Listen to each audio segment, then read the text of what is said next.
Alright, so we'll take it for a little drive. One thing you'll notice, the rubber floor mat is really not the nicest quality. I've fought with this thing since I first installed it.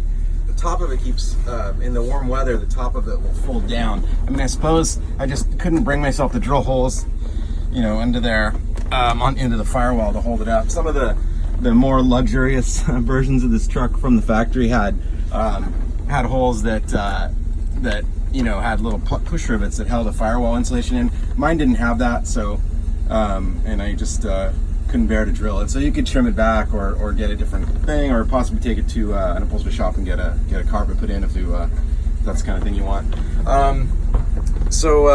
Yeah, this is the original shifter. This is the type used in the up to 68 trucks, I think. The 69 to 71s had a column shifter for the automatic, yeah, it's got a new cable in it a few years back.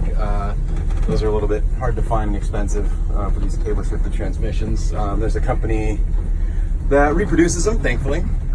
So the power steering works pretty good. I mean, it's the original manual steering actually isn't terrible. It's just that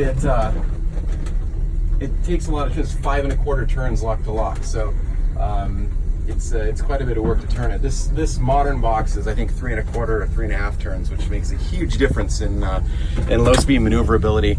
Yeah, the boost is fine. You know, it works good. You can see it's easy enough to turn, but it just you know, it's not the best system. And once it warms up and the power steering fluid gets a little more viscous, it starts to lose its boost at low RPMs, and it's kind of a pain.